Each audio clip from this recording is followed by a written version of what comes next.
What if Ser Barristan pledged himself to Robb Stark? Let's explore the depths of it in the video. Your Grace. The Council has determined that Sir Jaime Lannister will take your place as Lord Commander of the Kingsguard. The man who profaned his blade with the blood of the king he had sworn to defend. Careful, sir. I am a knight.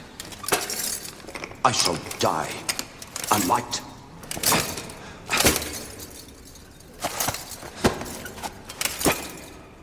A naked knight, apparently.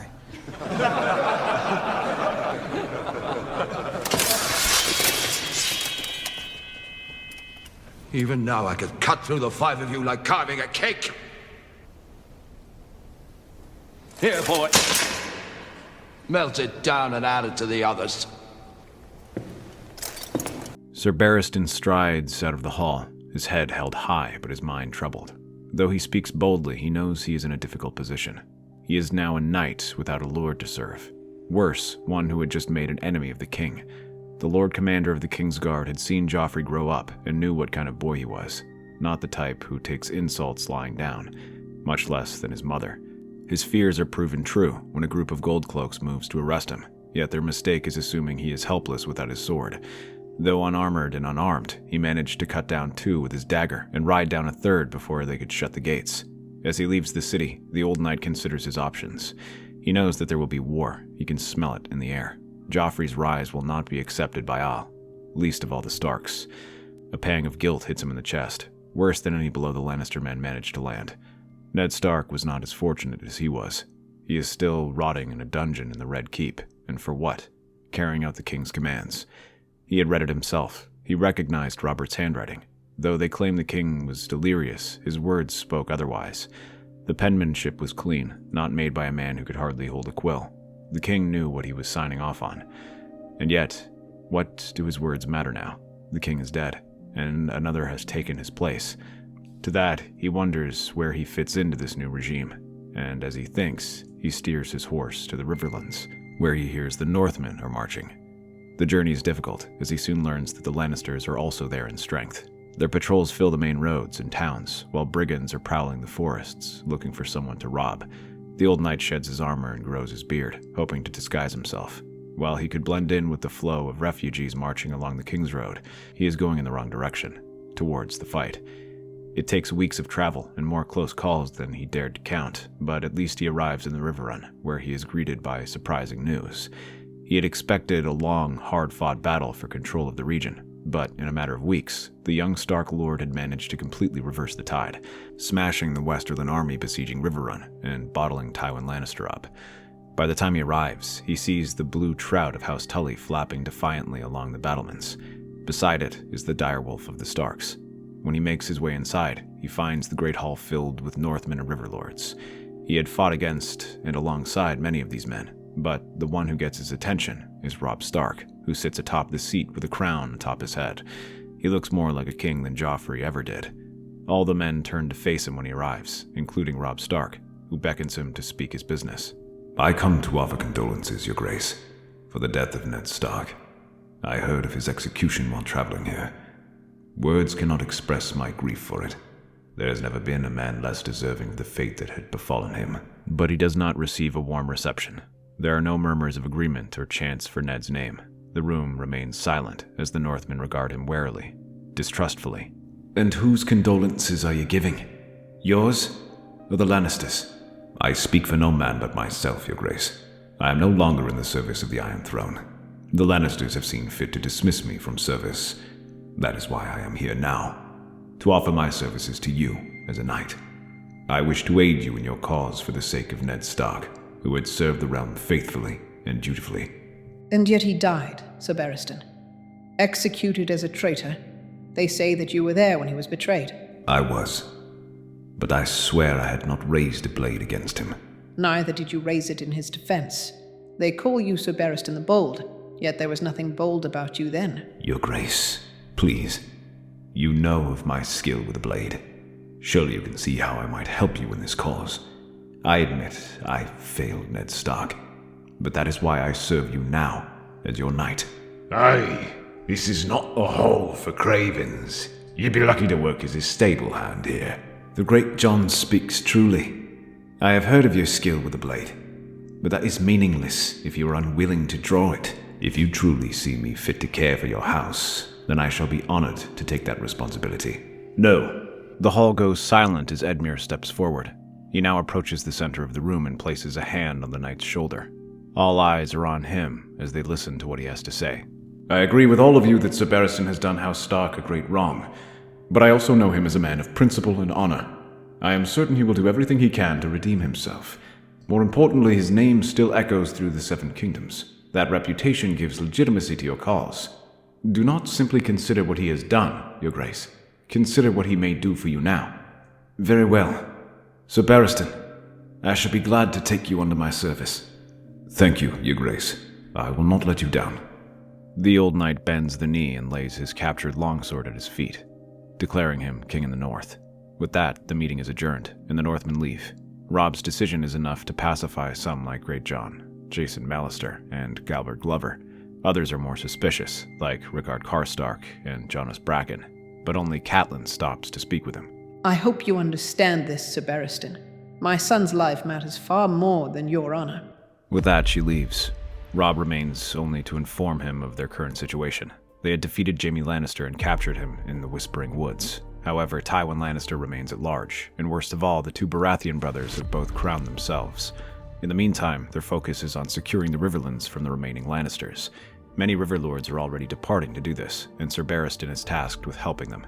While he is given a small contingent of troops, he is not treated as one of the commanding officers, just one of many captains of this army. It stings a little to Ser Barristan, but he understands their distrust. It does not stop him from joining the war effort in earnest.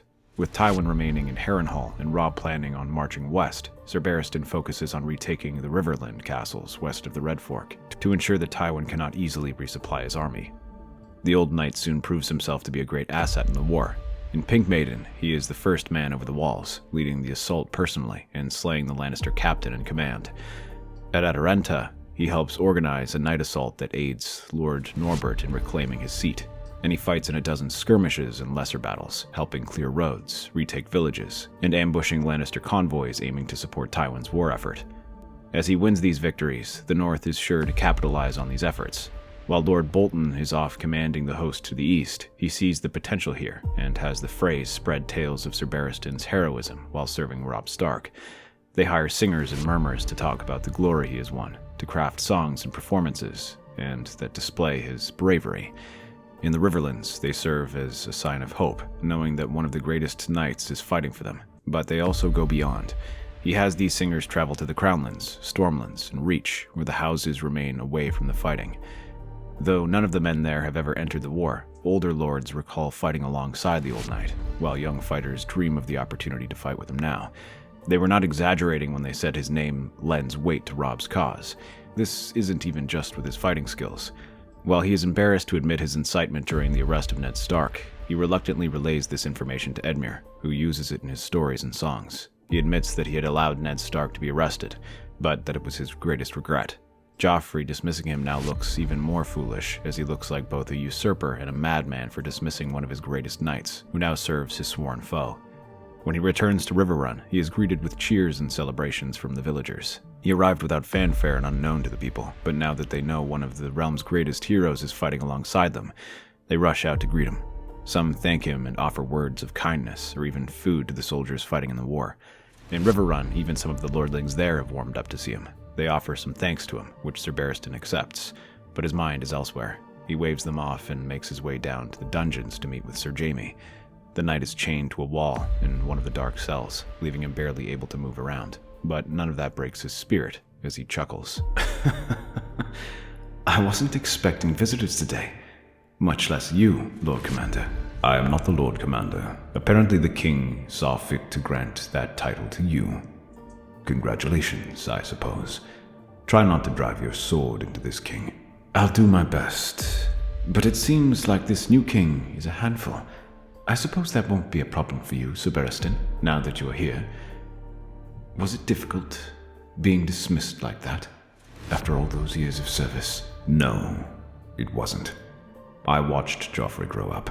I knew he would become an unworthy king. In truth, it was a blessing. And yet you would have been prepared to serve him. I would have done my duty, unlike you, Sir Jaime. Yes, yes. It is always another's fault. Tell me, Ser Barristan. They have long called you the Bold, but it seems to me you are a pawn like any other. Watch your tongue, Kingslayer. It's true.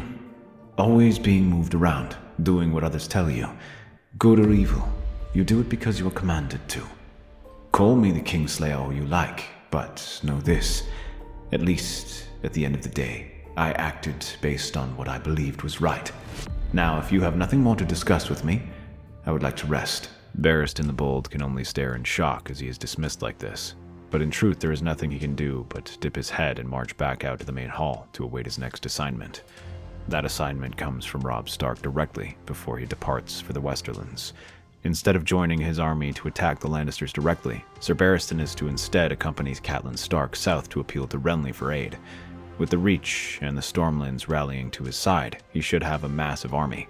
And as a Stormlander himself, many of his knights look up to Barristan, and this might sway Renly to see reason. It is far from the glorious battle that the old knight had wished for, but he accepts it nonetheless. As they ride to the Stormlands, they find the massive army has indeed mobilized, but rather than marching straight to war, they advance at a snail's pace, happy to enjoy the riches of the Reach on their way to war. The reason for this slow pace is Renly's desire to starve out the capital as well as to host feasts and tourneys for his men to get their blood pumping. By the time the Stark delegation arrives, the Baratheon army has not even reached the Stormlands and remains encamped in Bitterbridge.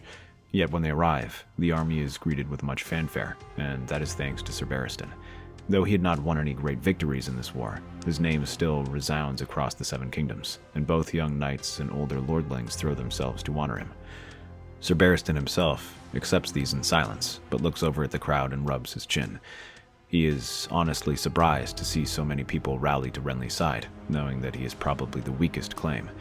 They offer lavish gifts and praise, but there is also a silent unease amongst the crowd as they see him wearing the cloak with the colors of House Stark, and an unspoken question echoes across the army.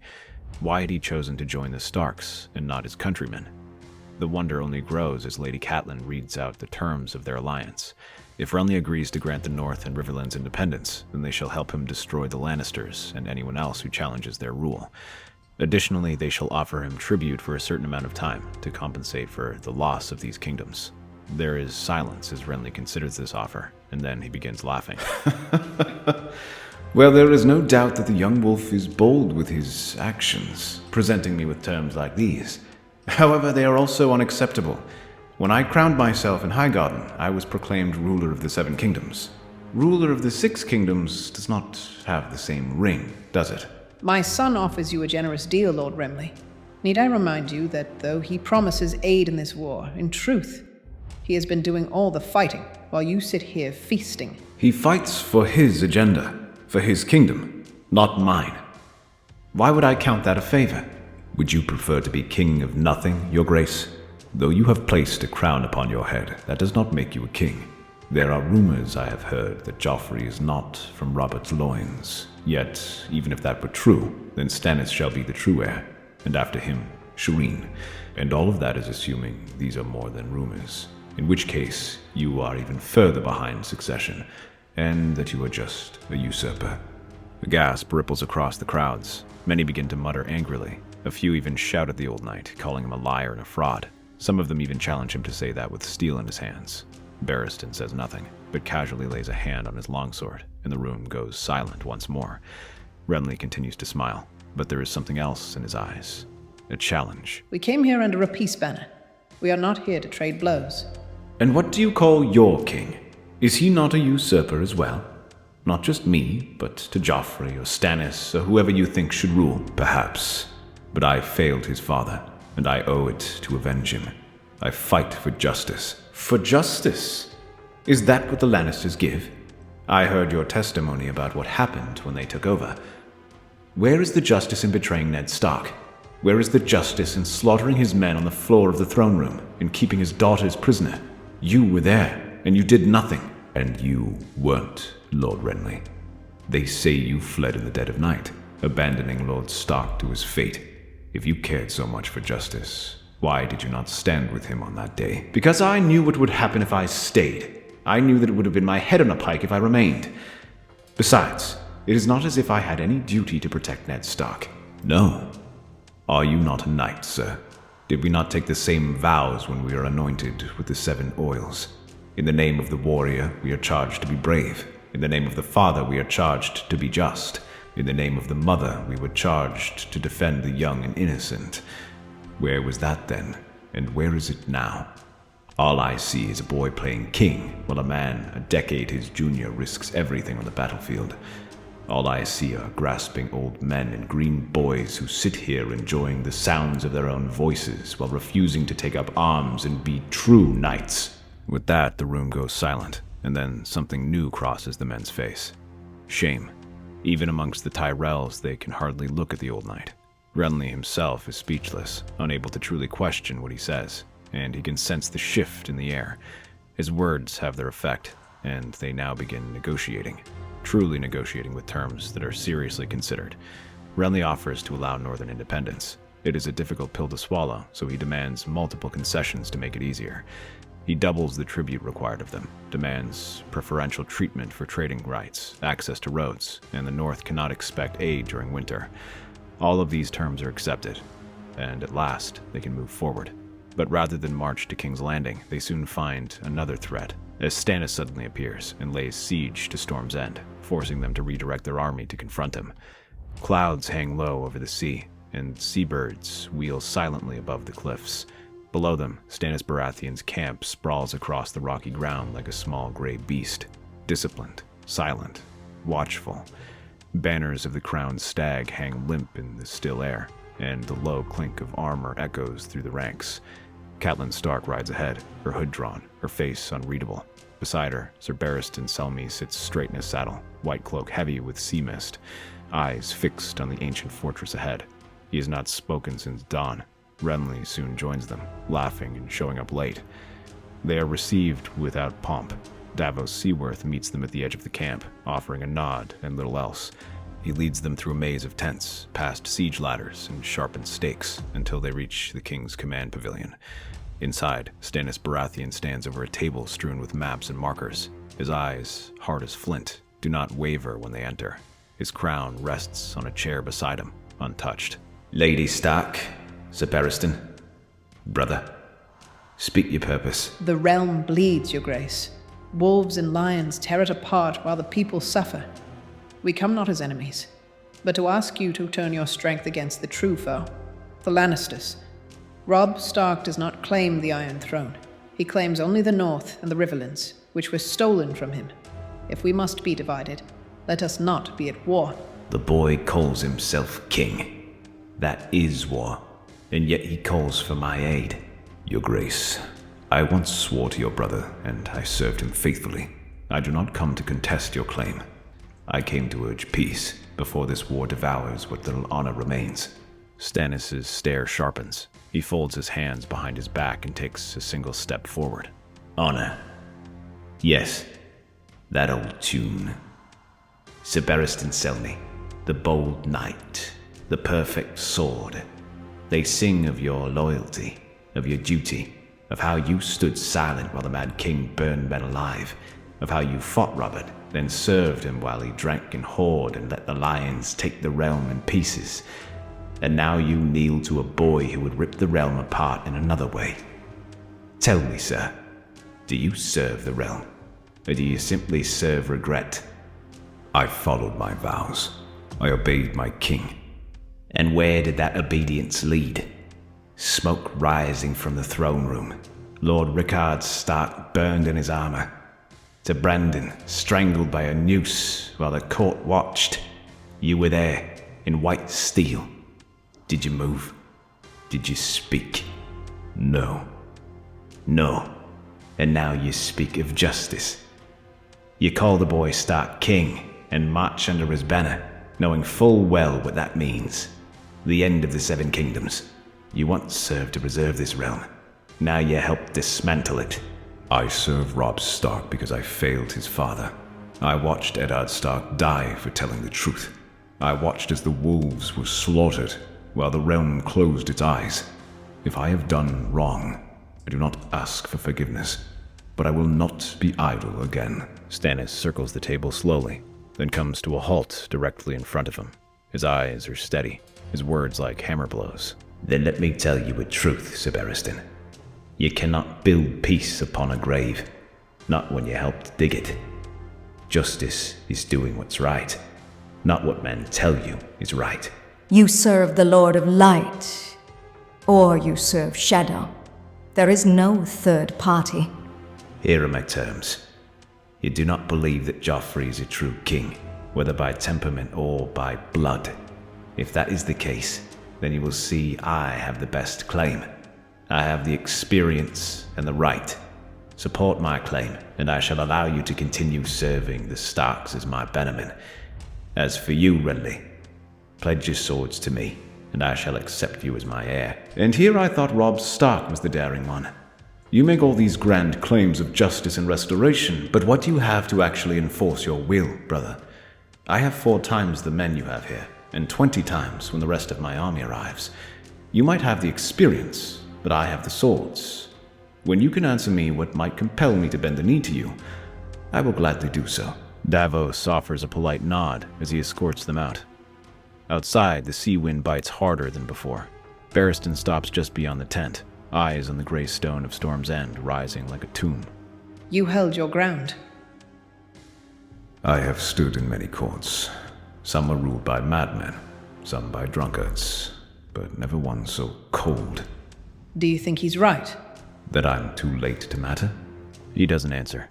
He only turns and walks back into the gathering storm. The next day, they await the battle to commence, the only consolation being that they will not be expected to fight. However, it does not make the situation any less tense. As Renly prepares himself for battle, Catelyn tries to reason with him one final time. Our 2 houses have always been close, which is why I am begging you to reconsider this battle.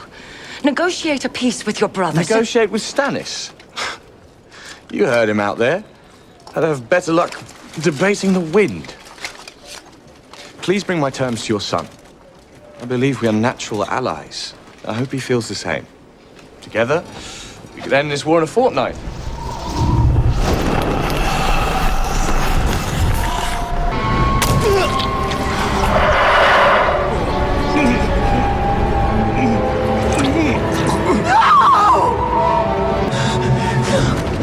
Just as Renly's body falls, a group of knights appear and rush at Brienne, believing her to be responsible.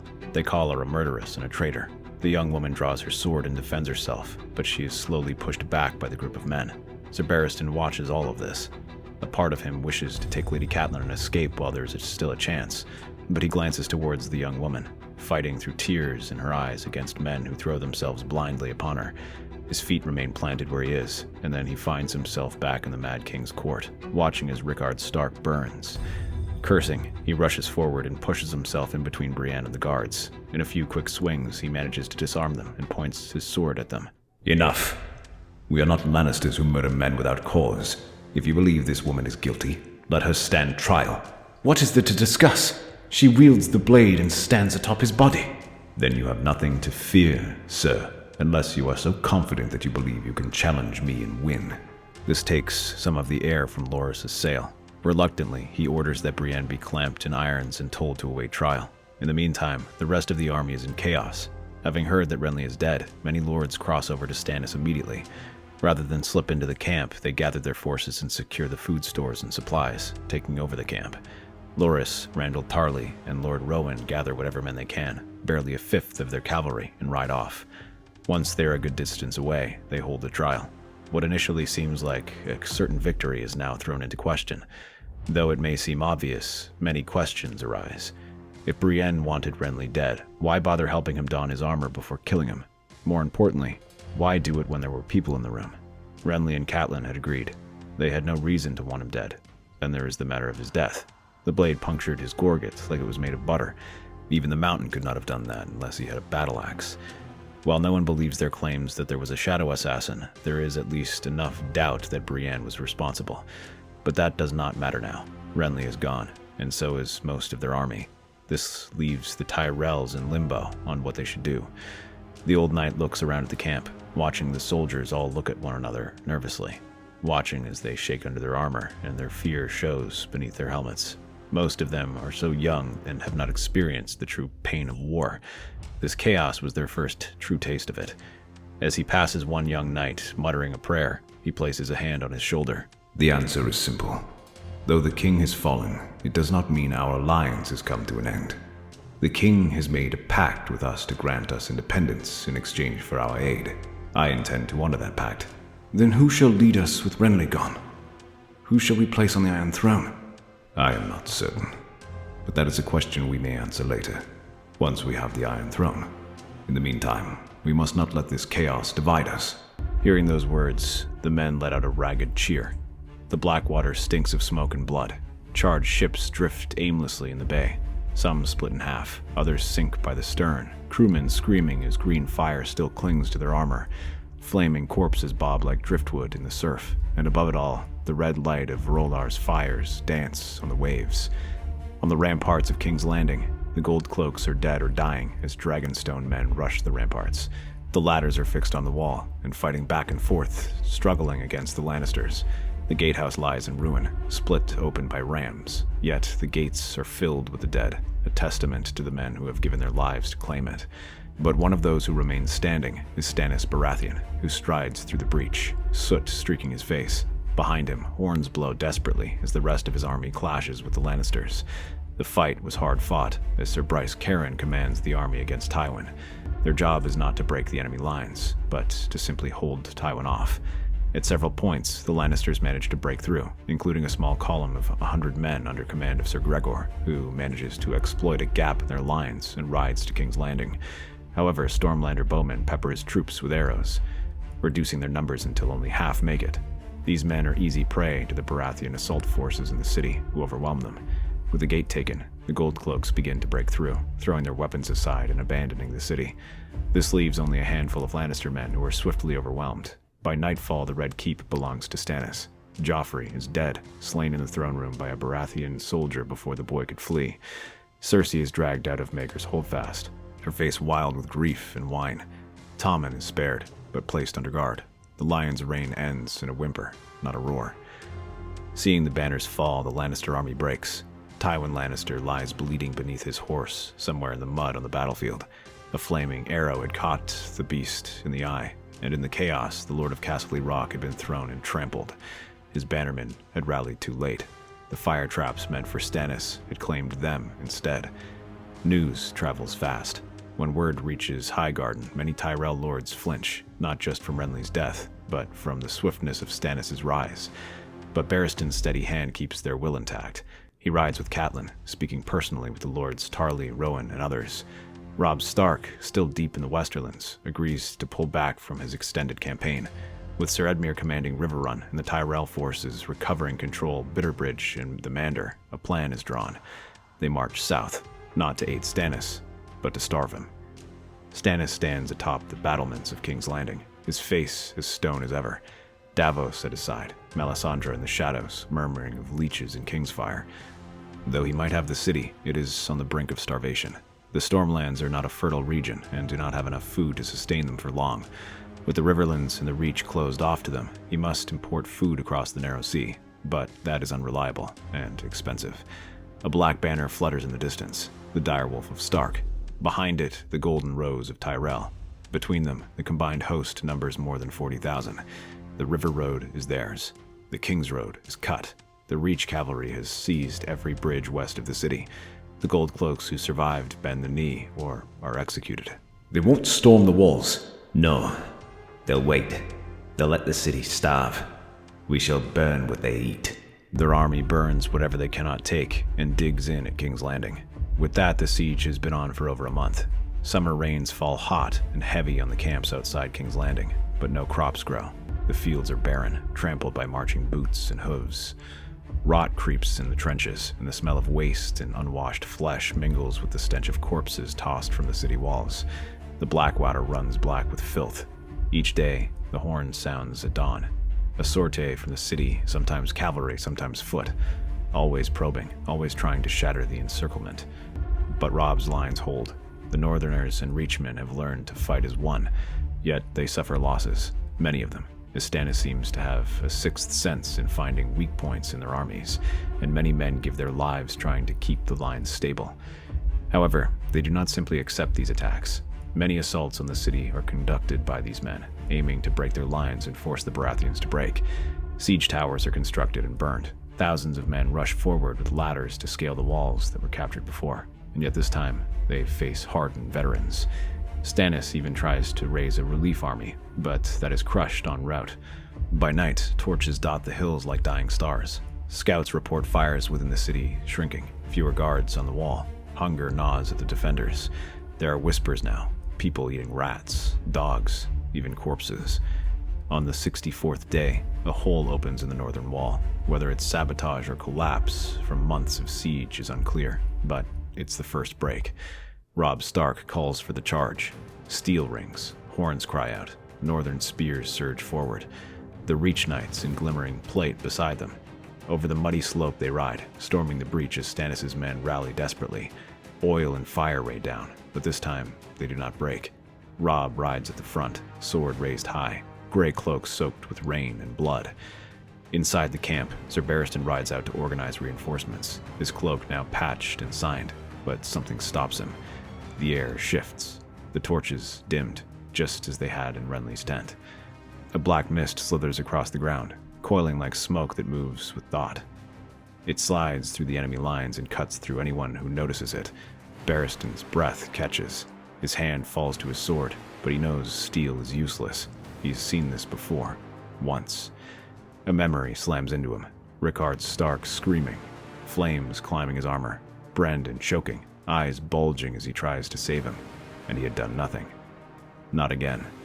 He finds it slithering through an alley, following Robb Stark as he presses his men deeper, a shadow in the shape of a man. Its face that of Stannis Baratheon, wreathed in flickering black smoke. It moves towards Robb's position as he stands, protected by Small John and Brienne, but both are occupied fighting other enemies. No! He throws himself into its path, sword drawn. Though he knows it will do nothing, the shadow slashes, and his blade shatters on contact. Its hand plunges into his side. He feels a surge of cold that nearly drops him to his knees. Then he grabs the nearest torch and drives it into the shadow's chest. It hisses, a high, keening wail, and begins to burn unnaturally, horribly, as if light itself is shredding it from the inside out. Seeing this, Brienne drives her foe back and then seizes the torch, waving it at him and screaming defiantly. You will not have him. The shadow seems to retreat, slithering back, but they give him no quarter. They drive their torches into it, and the creature howls in a voice not human as it shatters apart. By dawn, Robb stands atop the walls of King's Landing, victorious. The city has fallen. Stannis' banner no longer flies from the Red Keep. Melisandre is gone, vanished into the tunnels beneath the Sept. Some say that they saw her walking into the flames. Others say she turned to smoke. Stannis, though, fights until the end. He dies at the foot of the throne, Lightbringer still glowing in his hands as he falls. With that, the city is taken, and a question arises. Who shall take over as ruler? While the Tyrells push themselves forward, Ser Barristan is still not convinced about that and proposes an idea. Shireen remains Stannis' heir, and her mother is a bannerman of theirs. It will allow the Baratheon line to continue and allow the Tyrells to remain influential. With that, he also makes one final decision, to leave Stark's service and to guide the new queen. He has fulfilled his duty to grant them justice, and now wishes to see the realm set right. As the new queen looks before the Iron Throne, she begins to tear up. Father, why wouldn't you listen? Above all else, Shireen, he was a proud warrior. Remember him as such. That's our theory. Westeros is a land filled with exciting stories and possibilities, and we love exploring them. If you want to accompany us on this journey across the Seven Kingdoms and beyond, then please like, share, and subscribe to our channel.